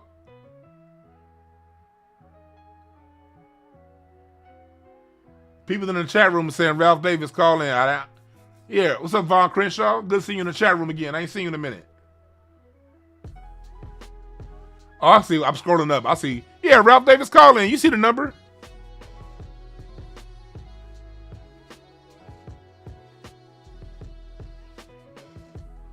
He shot white people. Let's talk about that. Call in. Call in. I'm gonna leave the phone line open for a couple more minutes.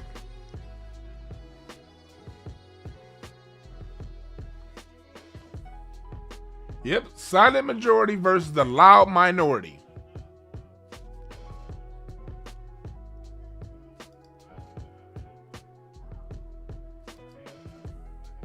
Silent majority versus the loud minority. That's what we're dealing with in black society. The loud and dumb.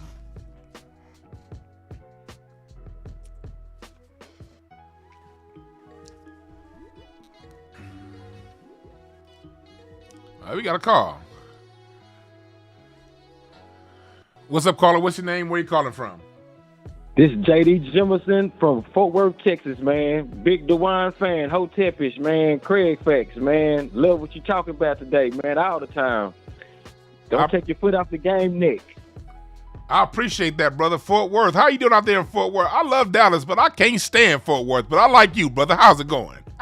Man, sometimes I can't stand it too, man. But when I get to be in Fort Worth and hear you way out there representing my brother, bro, you know, that's something. We got to hear that voice sometimes. Sometimes, you know, if all we hearing is what the robot's saying all the time, it's like we begin to acquiesce. You know what I'm saying? First time I got to use the word, listen to y'all intelligent motherfuckers, man. Say, man, I just want to say I appreciate you, man. This whole time, y'all the only one talking some good sense and then giving me ways to really be able to deal with it and cope with it and not let it be me.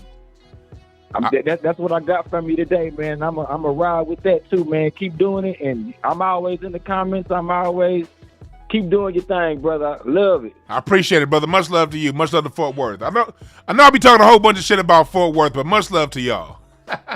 It's just them Jerry Crows and gold teeth Fort Worth niggas. Y'all got shagged in Jerry Crows. Cut them hoes.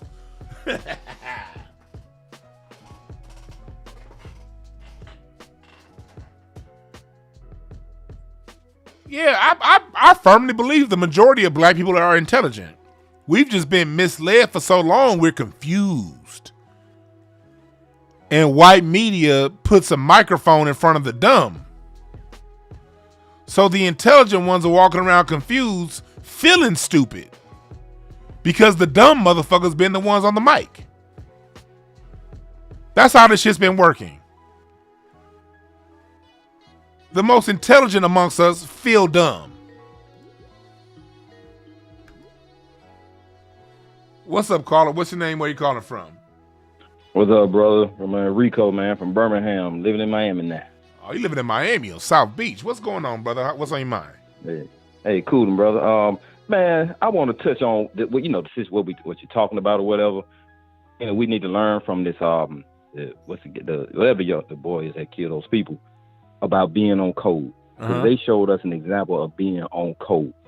And if you're going to learn anything from this as black people, we need to take the Dr. Neely Fuller, Dr. Francis Cress Wesson, and be on and see how we supposed to look out for each other. Even if we don't like each other, we supposed to always make sure we that's against the beast. That's a good point you just made right there. This is definitely an example of what on code looks like. Now they're on code for some bullshit, but they're on code. Right. So imagine what we can do if we're on code and we're on the side of right. We're on the side of truth, justice, and equality. Imagine if that can be on code, how powerful that would be. Exactly, man, exactly. That's what they're afraid of, and I think we're afraid of it too. Good point, brother. I think we are too, man. Thanks for calling in.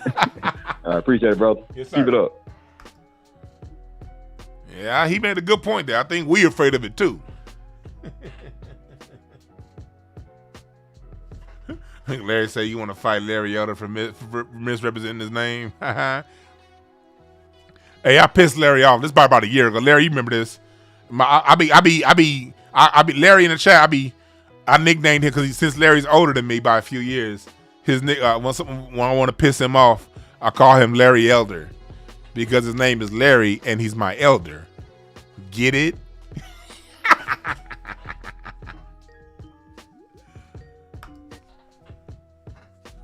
What's up, caller? What's your name? Where you calling from? What's up, brother Dwan, man? It's Nino Black calling you from Atlanta, Georgia, dog. Nino Black, what's on your mind, brother? Yeah, man, I ain't gonna hold you for too long, and I ain't trying to be that dude that call in every week either. But I do want to point out the quote that Joe Biden said in regards to the Rittenhouse trial. He said that basically he agrees with the jury and that, you know, we all should agree with it too, because the jury did their job. And I just want to point out how all the Biden sexuals would be raising Cain right now, as my grandma say, if that was Trump that said that instead of Biden. And I just wanted to point that out. I'm glad you called and made that point, because I was going to talk about that. Thank you again. Thanks for calling in. Yeah. All right, for sure. Trump did go around talking about, that was just today. He said, we need to stand by the decision of the court. Of course Joe Biden's going to stand by that. He wants this to happen. I'm sure Joe Biden was sitting at home changing his diapers when he heard about the shooting initially and cheered this shit on. What's up, caller? What's your name? Where you calling from? What's up, man? It's Julian from Dallas. Yes, sir. What's going on? What's on your mind? No, man, I'm feeling what all of you putting down tonight. One thing I just want to say to my people, man, we got to stop becoming batteries for this bullshit and all of these spells, rituals and shit that they're casting over. You know, we becoming willing and unwilling participants in all of the stuff that's going on energetically, whether it's in politics, metaphysics, racial dynamics, and the economy, and we really need to get our focus together. That's a good point. We when we get too emotional about this stuff, we become a battery for the system to thrive on and to get energy from. That's very true. And that's why I started the program with, this ain't our fight. We got to look at shit as a canvas, the same way you look at a painting on a wall. You don't make yourself part of the painting. You just look at it and you take whatever message that painting has for you and you use it to move forward with your life. It's no different than what these things that go on with this case. We see what it is. We see that this is a dog whistle. Them trying to make it easier for people to pick off, hopefully, and then next time, black people in these protests. So that should inform our decision on how we protest and what we do. And if we run across one of these people, how do we react? That's all. Nothing to get mad at, nothing to get cancer over. Just see it for what it is. That's a good point, man. Thank you for calling. No problem. Yeah, it's just a canvas. That's all it is. Me personally, outside of that time I went to Maxine Waters' office, I don't go to protests. I didn't protest over Rodney King. I ain't going to none of them goddamn protest rallies. Fuck that. I don't want what happened in Charleston, South Carolina to happen. And what was happening in Atlanta last year. Police shooting tear gas. Here, in Santa Monica last year here. Police shooting tear gas, trying to box you in. You got all kind of agent provocateurs out there. I don't make a lot of hoopla in the streets. But for those who do, what's happened during this case should inform how you go about your protests. If you see someone with an AR-15 and you're at a protest, what do? You now know that if you go to attack that person, they're probably going, if that person's white, they're probably going to be legally justified in doing it. How do you respond? That's an answer for those of you who attend protests to answer. My black ass is going to be sitting at home watching TV, laughing at all this shit. That's what I'm going to be doing.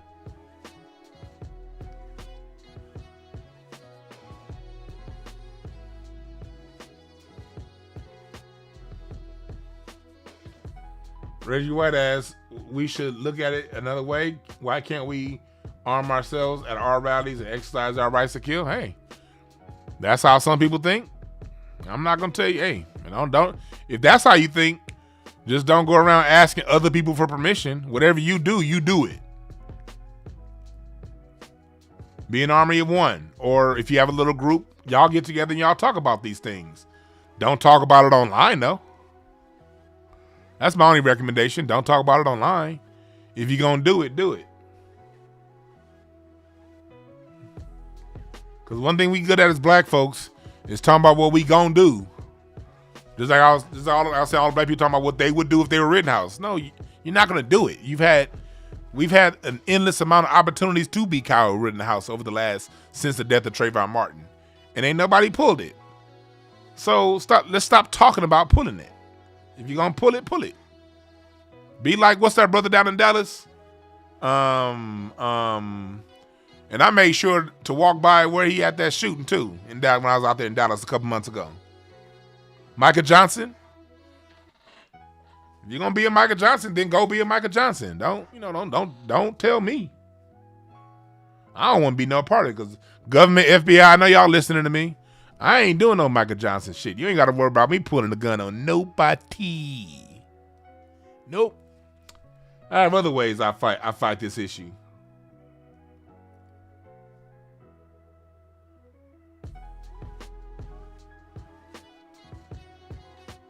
I have other ways. Was right, B. Pauly, was understood, don't need to be said.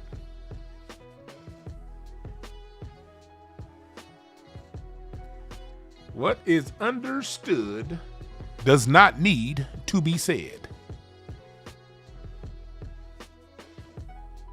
You dig it?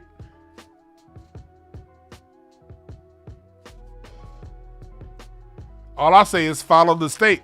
Follow the laws within your state. If the laws in your state say you can carry a gun to a protest and you feel like carrying a gun to a protest, then do it. Don't ask me. If your law does not allow you to carry a gun to a protest, then don't carry a gun to a protest. Or if you do decide to break your state's law and carry a gun to a protest, be willing to suffer whatever consequences come your way. Gotta be smart, folks. Gotta be intelligent at all times. That's why I'm always talking about not allowing these things to take your emotion. Because if you get emotional about it, you might make an emotionally bad decision.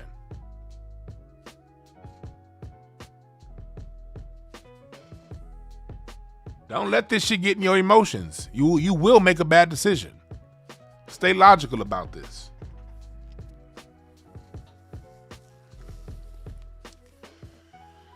But I'm about to get off here tonight. I got some cleaning up to do around the house. I'm gonna be on them shrooms tonight.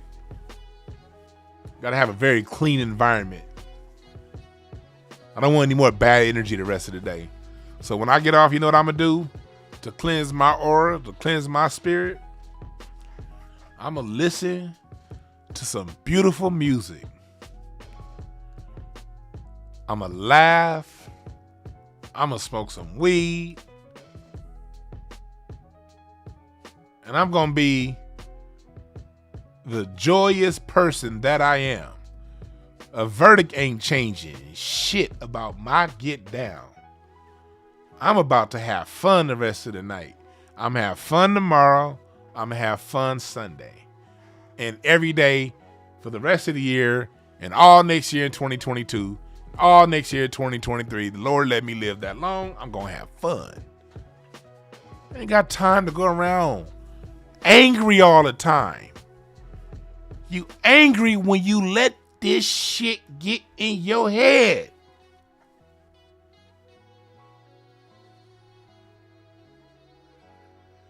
Listen to music. Let it take you. If music ain't your thing, listen to nature sounds on Spotify. Go. I didn't get to see the moon last. Go look at the moon. It's almost full tonight. Stand outside and look at it. Whatever it takes. If you have a niece or a nephew or a child that their smile, their giggle, their smell makes you feel good, go visit that niece or nephew, or if your mom is still alive, or that cousin or that friend of yours, whoever it is around you, that thing that you love to do. Like I say in my book, if you just are really anxious and you have a lot of anxiety, then whatever it is, sit down in meditation and get quiet. What are you anxious about? What's giving you anxiety? And then once you answer that, get off your ass and do it.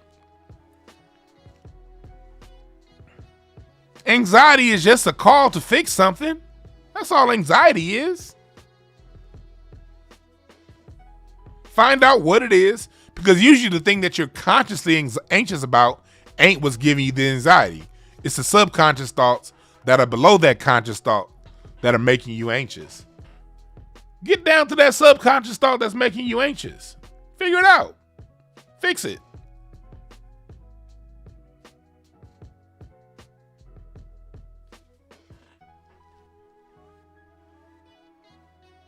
If you feel like you've been asleep for too long, then own it. Do whatever you need to do to wake the fuck up from your sleep.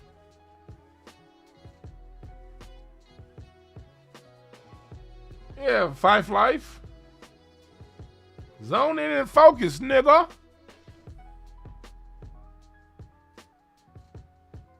Larry going to the gun range tomorrow. Hell yeah. That gun range is a good place to go, because it's something about letting off some rounds that make you feel good.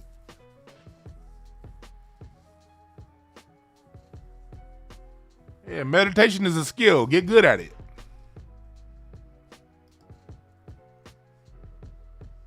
And live your life.